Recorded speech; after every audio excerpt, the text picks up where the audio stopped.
खुलुमबाय आं चन्दन मोसाहारि मानार सेरफां चेनेलनि गेजेरजों नोंथांमोनखौ बयखौबो बे समाव बरायबाय। दिनै नोंथांमोननो गोदान मोनसे बे आंनि ब्लगनि गेजेरजों नोंथांमोननो सासे नायथाव बर'नि आगोमा सुबुं गोमालांनाय बर' हारिखौ दिनैसिमबो गोमालांहांहां अबस्थानिफ्राय दिनैसिमबो बर' हारिखौ गोजौ लामाजों दैदेननाय बिहोमा बर' हारियाव बिहोमा होनाय सासे मैखोम दैदेनगिरि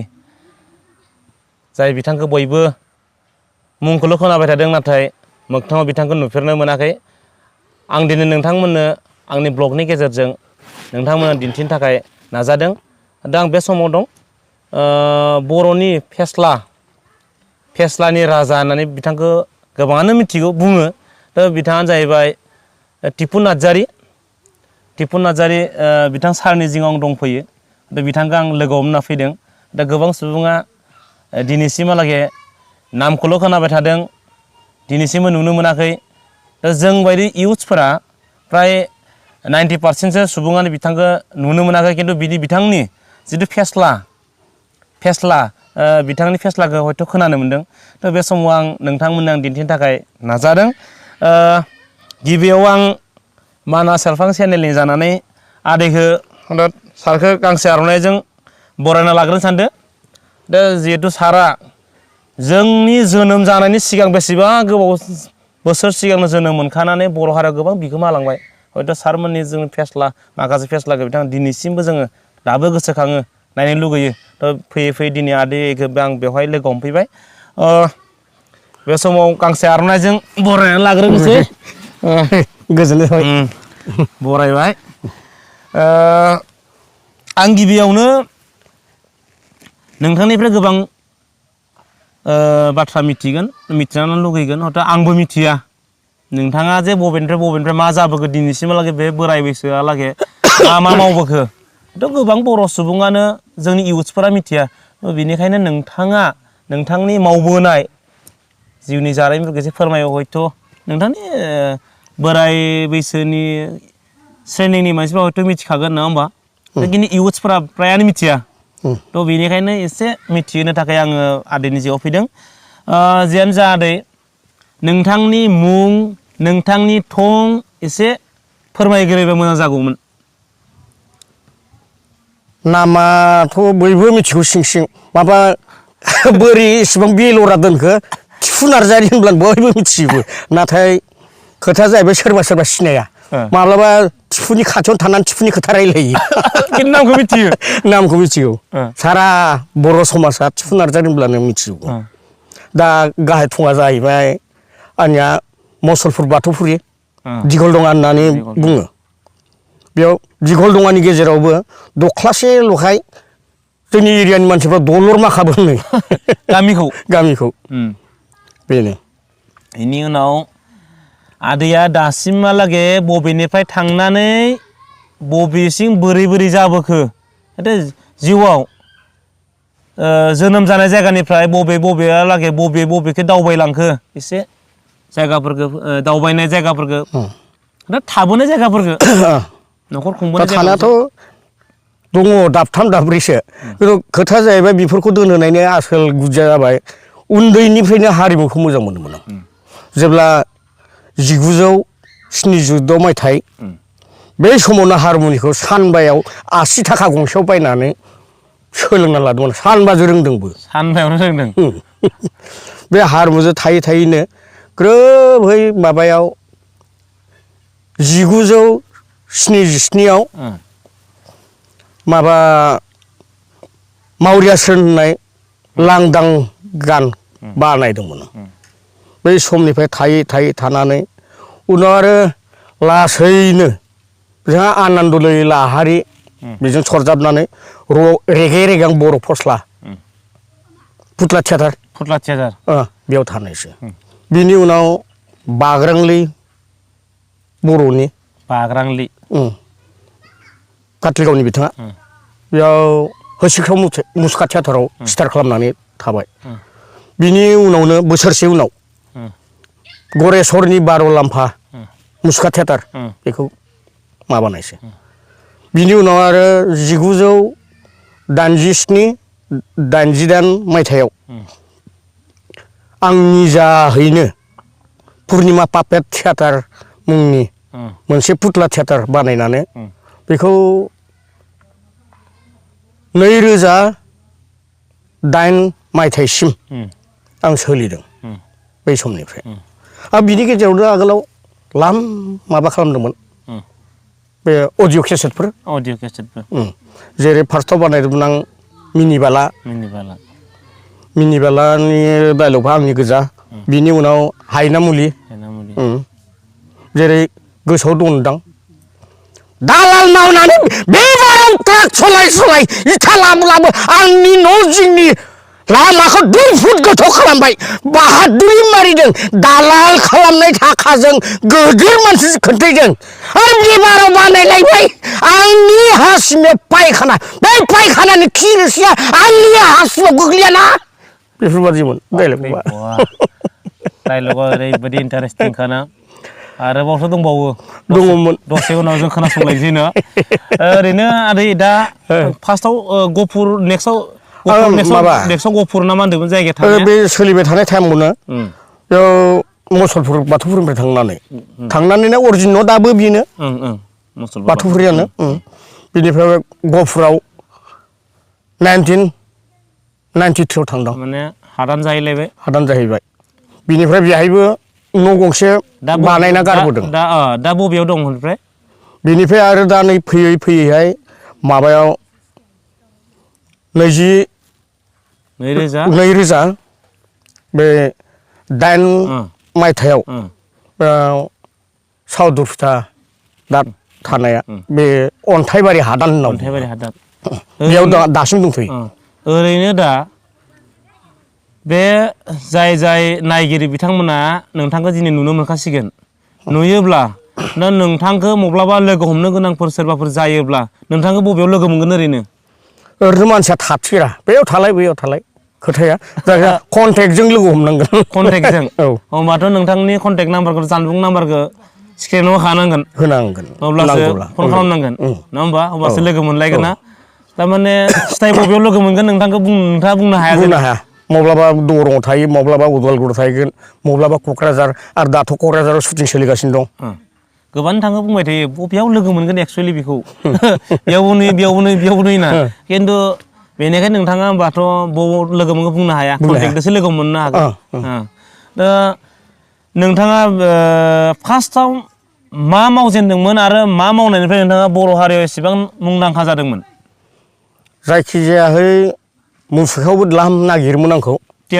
पुतलायाव बिनि उनाव थाङैहाय केसेटनि दारा मानसिफ्रा अडिअ' केसेटजों मिथिदों मानसिफ्रा मा सानखांना बानायनाय अडिअ'खौ ओरैनो दा जायखिजाया बबेजों जायो बबेजों जाया हारिमुखौ सिबिनायाव एरथाबनो नागिरनानै बेफोरखौ बानायदों जायखिजाया हारिमु सिबिनायाव नांथाबनानै दं जेरै दासिम आं बेफोर जानांगौ बै समनिफ्राय बिदि मावना आरो मा मावबावदोंमोन नोंथाङा ओरैनो मावनाय हिसाबै फोरबायथावना हिसाबै ओरैनो फिल्मफोरावबो ओरैनो आख' फाख' थाबाय दा जेरै हंला मास्टाराव मेन रलखौनो खालामदोंमोन आं मास्टार जानाया आंनो जादोंमोन बिनिफ्राय थाबाय बे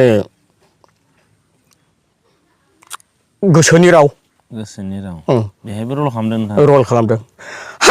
आगै सारायखिसौ होनलाय नों बेहाय आरो एसे होबावनो हागोन नामा डायलगखौ नांथ'लायला नेक्स्टआव लाबावगोन ना होमबा बिनि उनाव आरो माबादों दा बे होमब्ला दंमोन आरोबाव होमब्ला फिल्म बेयावबो खालामदोंमोन आरो दंबावो नामा बिनि उनाव खालामदों खांजानाय गथ' बेवहायबो रल लादोंमोन दालालनि सिख्लाफोर बुरखायनाय सोबा जानाय दं मा होनना सोबा जायो नोंथाङा ओरैनो मा होनना सोबा जायो ओरैनो फैसा मोनबाय बोराय पेन्सननि फैसा मोनदोंमोन मास्टारनि दरमा मोनदों होननानै सिख्लाफोरखौ थगायना फैसा जासिदोंमोन आं नङाबा बोराय पेन्सननि फैसासोमोन गावखौ सेंग्रा साजायदोंमोन आं द्लाम होजाबाय नामा द्लाम होदाथो खुंथेंना सस माबालायदों ओमफ्राय दा सोलिबाय थादों बे डुप्लिकेट पुलिस अफिसार दा सोलिगासिनो दं क'क्राझारावनो लाजोबनाय जादों क'क्राझार आदाबारि मा रल लाबोदों सारा ओरैनो बेयाव बे डुप्लिकेट पुलिसनि बिफा डुप्लिकेट पुलिसनि बिफा नायनोथ' गाहाम जाथारगोन खोमा ना बेखौ बुजिला उनाव रायजोफ्रा मा बुङो बेखौसो जमना थादों जियानो जा ओरैनो दासान्दि माबाफोर मावथ'दों नामा सारा ओरैनो दा बे फिल्म शुटिंनि खामानि फारसेजों आरो न'आव बिसि फिसाय ओरैनो मैगं बोफ्ला थांनानै दंथ'यो थारमाने मैगं दखान होयो मैगं दखान फानथिं बाजारफ्राव बाजाराव फानो ओरैनो सावदु फिथा सकआव आनन्द बाजारनिफ्राय बायस'ना लाना फैयो फुङावनो बेफोरो सोलिनांगौ माने बाक्सा जिल्लानि सिङाव थानाय बे सावदु फिथा आदसा आनन्द बाजारनिफ्राय बायनानै सावदु फिथा फानो न'खरखौ खुंनो हायो बेखिनिजोंनो नोंथाङा खुंनो हायो एसे एला खरस ओंखारो जोबोद दुखुनांथाव ना हारिमु सिबि हारा ओंखारजोब्बाय रावबो अनसायाखिसै आंखौ नोंथां होमबा दासिमहालागै बिटिसि सरकारनिफ्राय माबा मोनसे नायसननाय हिसाबै माबा मोनसे मोनदों नामा ओरैनो गैया थांब्ला र' मिथिया नै बेफोर बाथ्रा बुंलाबायनो नागिरो खिन्थु माबायाव फार्स्ट बिटिसिखौ माबा खालामजेनब्ला सालायजेनब्ला कालसार लोमस्राव दैमारिया बे 50,000 दं होमबाथ' बिथांखौ स्पेसियेल थेंक्स होनांगोन औ बाखिखौथ' होनो हानाय नङा जिहेथु मोनाखै मोनाखै औ बिनियाथ' बियो दरखास्थ' हरबाय थायो जोंथ' बेलेगनि फैसा बिनो हाया जेराव हारिमु सिबियो बे हारिमुनि थाखा माखासे फैयोनो दा बेफोरखौसो जों बिनो गोनां जायो जोंनो होआब्ला सोरनो होनो नंगौ खिन्थु मोनाखिसै मानो नंगौ खोथा बेफोरसो हयथ' दिनैनि बे भिडिअनि गेजेरजों बिथांमोना हयथ' नुदोंब्ला आदैनि बे दुखु जारलानि गेजेरजों संसार जानायखौ नङा होमबा संसार जानायखौ हयथ' बिथांमोना नुदोंब्ला दिनै हयथ' माबा मोनसे स्टेप लानो हायो नङा आदै होयोब्लाथ' मोजां जायोमोन आंबो सासे थांना थागौमोन आरो हारिमु सिबिनायाव आरो गोसोआ गोजौ थाखोसिम थांबावनो हागौमोन नाथाय खायसे उन जोलैफ्रा जोंखौ आलाय सिलाय नुयोब्ला हारिमु सिबिग्रा गथ'फ्रा फावसायसिगोनसो जोङो जेरै जाबादि जाना दं अब्लाबो जों गाराखै दाबो हान्थु खरायनानैबो नाजागासिनो दं हारिमुखौ फोजौनो जुजिगासिनो दं ओरैनो नोंथाङा ओरैनो बैसोआ बेसेबांसो जागोन नोंथांनि ओरैनो बैसोआ 60सोनि बारबाय खोमा दा ओरैसो सानना नांसिगोन नामा औ 60सो थांबायना माबायाव माने 50 जोनोम 50 जोनोममोन होमबाथ' द्लाम थांबाय जामजोबथारबाय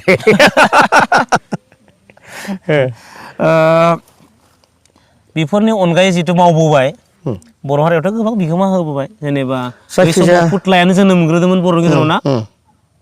इनिसो थियाटार ना थियाटाराबो जोनोम दंखायोमोन थेवबो बे समाव पुतलाखौ गोबां नायोमोन दाथ' पुतलाखौ नायबांला बारा नायला बे टिभि सिडि बायदिसिना ओंखारलासोदोंमोन बै समनिफ्राय पुतलाखौ नायनो बाबायमोन मानसिफ्रा बिनि उनाव आरो बेफोरबायदि ब्लाद दे आंबो फिल्मफोराव सिडिफोराव हाबला नायथारनि आंखौ बेयाव नायगोन ना नाया बेफोरबायदि होननानै हाबदों बेनो 3-4 फिल्माव दा हाबनानै थानाया बिनि उनाव थियेटारावबो थाबाय थियेटाराव लाइमोन थियेटार दंमोन आगोल बेयाव थांदों बिनि उनाव सानजाहानि सिमन सापरिनि सानजारां बेयावबो दंमोन बिनि उनाव थादों सोरां मन्जु 12 लाम्फा थियेटार बेखिनियावबो थादोंमोन दा आरो थांनाय बोसोरनिफ्राय आं एसे देहायाबो असल सोरनाबा फैसा बिबाय बायदोंमोन गैया हार्ट डाउन जाना दं आं दा बोसोरसेखौ माबादों जिरायदों नङाब्ला बे थियेटार आलायारन ओंखारदोंमोन ना गोदान दा बिबो लिंदोंमोन आरो जों आदा चन्द्रकान्त मुसाहारिनि सोरां मन्जु थियेटार बेबो लिंदोंमोन आं थाङाखै दा खालमानसिनि थाखाय मोननैबो एसे कल खालामदों दा बारा कल खालामदों आंखौ नांथारगौआ आलायारनाव खोथा एग्रिमेन्ट जानाय बादि जाबाय खोथाया खालमानसिनि थाखाय दाखालि डिसेम्बरनि 15 ना मा थारिखआव मोजाङै सावरायनाय जादों जायखिजाया माबा मोनसे मावना जानांसिगोन ना होमबा दा बे समाव नोंथाङा बिटिसि सरकारनि हयथ' आसाम गभर्नमेन्ट एबा बिटिसि सरकारनिसिम माबा मोनसे दैदेनगिरि बिथांमोनखौ नोंथांखौ नायनायनि फालै माबा मोनसे बुंनो सानो नामा नोंथाङा सानदोंमोन दा साननोबा बिसोरनि लानजायखौनो मोनहास'हैया माथो बेफोर जाना दं। माबा मोनसे बुंगोन नामा दा बे समाव? बुंगौमोन आंखौ थांना थानाय माबा मोनसे राहा हो। जोंलाय मा मावना जाबावनो जिउ सारा जिउखौनो अथ' बोसोरसिम हारिमु सिबिनायावनो गारबाय दा मा मावना जाबावनो हारिमुनि नाम फैनाय फैसाफोरजों जोंखौ एसे थांना थानायनि राहा खालामाबा बेफोर राजनिथि लिडारफोरा जोंखौ साननांगौमोन आंखौ साननांगौमोन अन्तत' गेप्स गैयालासिनो 83निफ्राय नै दासिम रानिं गथ' गथाया बोरै देरलांदों मिथिया आं बाहेरायावनो थांगासिनो दं हारिमुनि फोथाराव गिदिंगासिनो औ बेफोरबायदि ओरैबायदि खस्थ' खालामदों नोंथाङा खेबसेनो खनथानो इमान बोसोर गिदिंनाय सासेबो बर' आर्टिस्ट गैया दङ सोरबा सोरबा बोराय जेरै पद्मदामोन बिसोरबो गेप्स लायलाय थादों गेजेराव आं खिन्थु बोसोरसेबो गेप्स गैया कन्टिनिउ गिदिंगासिनो दं दा मा जायो नायनायसै सोरखार फालिनायाव बुंनायाथ' बे लोमसाव दैमारिनि उनावबो बे मिथाराम सार थानायाव कालसार एममोन बिनियावबो होसोबाय खेबनालागै गैया मोना दा बनजार दैमारि कालसार एम बिनियाव होदोंमोन होनायाव बुंदों दा बिटिसिआव थाखा गैथ'वा होनना बुंदों दा ओमफ्राय दा मा जागोन दा गैयाबाथ' जों एबार जों खुग्लुबना थानांसिगोन उफायथ' गैया जोंनि गांनाय उखैनायखौ मालायनो बुंब्लाबो रावबो मानियाबा धैर्य जोंनियाव थानांबाय आं थ' नोंथाङा बिराद खस्थ'यै जिउ खुंबाय दं ना थेवबो बे खस्थ'नि गेजेरजोंबो हारिमुखौ फोथांना लाखिबाय दं दा नोंथाङाथ' फैयै फैयै अबस्थायाव दा कालसारजों सिथाब नोंथाङा माबा मोनसे गोजौ थाखोआव थांनांगौमोन खिन्थु नोंथाङा दा मैगं थाइगं फाननानैसो जिउ खुंबाय दं हयथ' बिटिसि सरकारा नोंथांमोनखौ जुदि एसे नायोबा नङा होमबा निस्सय नोंथांमोना एसे मोजां जौसाङाव थानो हागौमोन नङा होमबा मा गुबुन जाथिफ्रा बुङो गुबुन हारिनि मानसिफ्रा नों जोंनि हारिनि जानांगौमोन नोंखौ बयबो सिनायो बयबो माथो होयो खिन्थु सिफियाव सोना हरग्रा रावबो गैया होनना बुङो बर'आबो बुङो बेफोरबायदि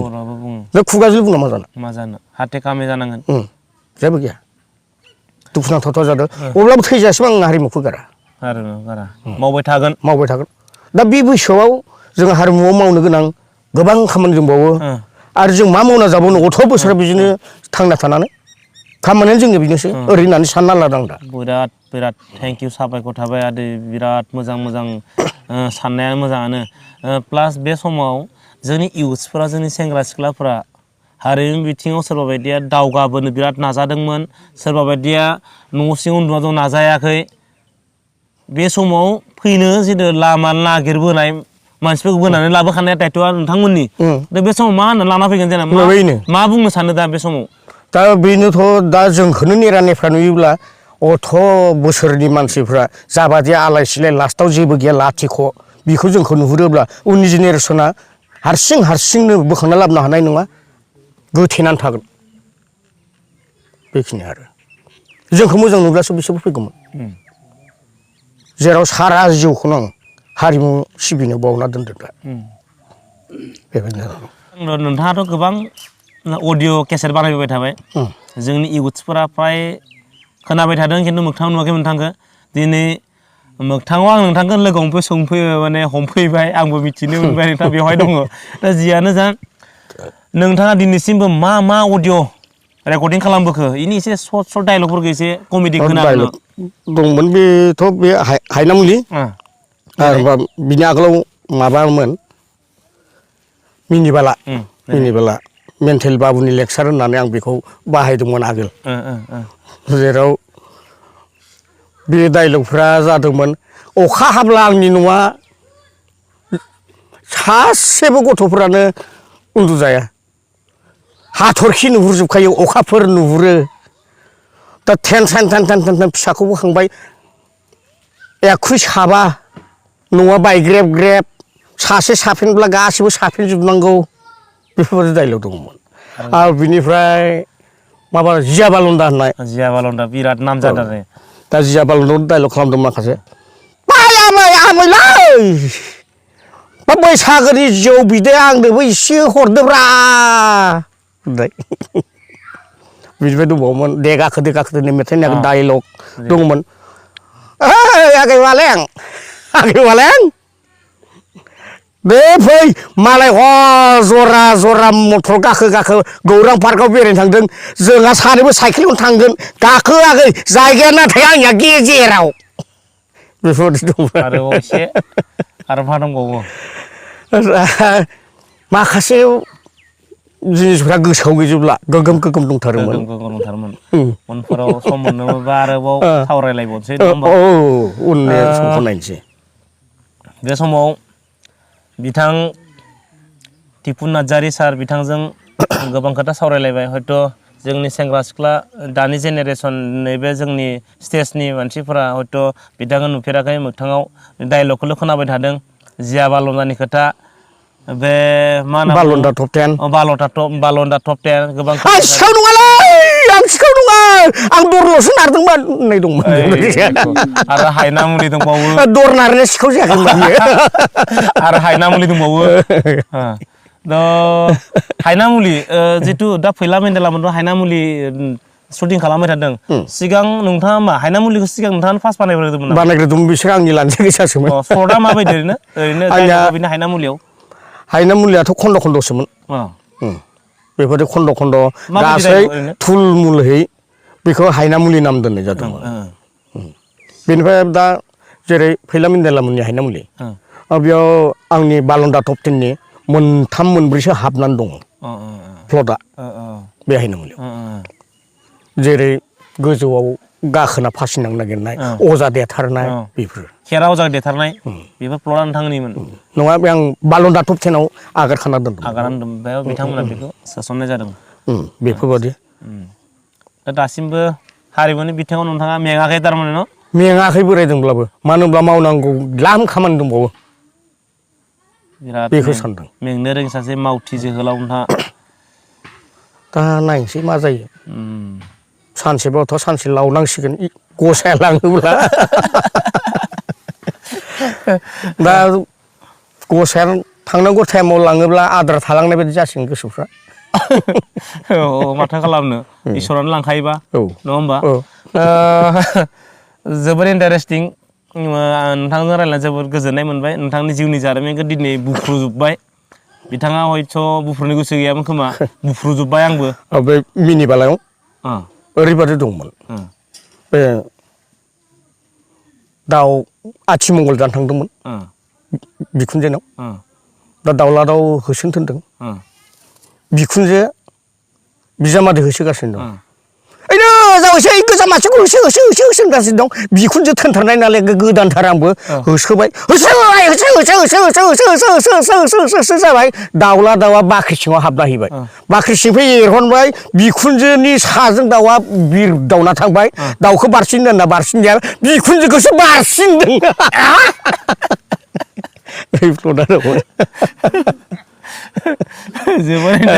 आरो बेफोर मोनसे दं माबा नस्थ' चन्द्र नस्थ' चन्द्रआव बे बिबोनां जानायफोरा भाद्रनि पुर्निमायाव नस्थ' चन्द्र जायो दा बेयाव सोरबा थोनबाय नालेंखर गाखोनो आंखौ सिखाव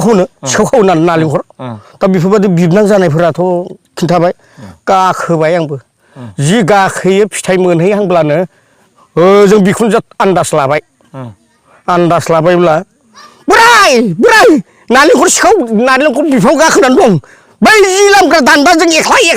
जाबाय दा जेरै बुंनाय बेफोरबायदि एरखोगासिनो दं आंबो दावखोगासिनो दं उफाय गैथारा गिनायजों जाबजों हासुना हरदां जेब्ला हासुना हरो बिखुनजोनि मोदोमाव नांलादोंब्ला बिखुनजोआ सोला नायदों जाहैबाय आयै बाबसै मोनदों नालेंखर गोरलैखौ एफ्रुजोब्बाय दान्दाया बोख्लायदो अब्लासो रैखा सोर फाग्ला फाग्लि बुंनाय बिलाय दान्दाजों नालेंखर फिथाइ एफ्रुबायनो हानाय बेबादिनो अनेक बायदिसिना दं सम मोनबाबो आरोबाव रायज्लायबावगोन जियानो जा गोजोननाय थाबाय जोबोद इन्टारेस्टिं आं बे समाव फोजोबनो सानबाय मोगा मोगि आयदाखौ आं बे समाव आं बुंनो सानो जोंनि माखासे गोदो हाबनानै थानाय बर' बेफोरबायदि फेस्लानि राजा बिथांमोन बायदिखौ गोदोनानै दोनहोआलासेनो जों दिनै बे हारिमुनि बिथिङाव आरो बिथांमोनखौ मोजां जायगायाव मोजां मोनसे जायगायाव लाना फैना बिथांमोनखौ जों दा बाहायनांगोन आरो बिटिसिनि जिहेथु दैदेनगिरि बिथांमोनाबो बे समाव बेफोरबायदि उन्दैनिफ्राय बोराय बैसोआलागै थाद'नाय गैयै हारिमुनि बिथिङाव जोबथाबबोबाय थानाय सासे मेंनो रोङि फेस्लागिरि बिथांमोनखौ गरसे गरनै अनसुंथाइ होनानै बिथांमोननि जिउखौ एसे एनै खस्थ'निफ्राय एसे बोखांना लाना फैनानै एसे गिदिंनाय थानाय जानाय न'खरनि हाल सालफोरखौ मोजां खालामनायाव एसे मदद होनो थाखाय बिटिसि सरकाराबो एसे नायफिनोबा हयथ' मोजां जायो। बिथांमोना निस्सय आंनि बे भिडिअनि गेजेरजों बिथांनि जारिमिनखौ हयथ' खोनादोंब्ला नुदोंब्ला बिथांनि थासारिखौ जुदि हमदांनो हादोंब्ला बिटिसिनि दैदेनगिरि लोगोसे बिटिसि ओनसोलाव थानाय सारा बर' माहारिया बिथांनि जारिमिनखौ नुदोंब्ला खोनादोंब्ला हयथ' बिथांनि फारसे एसे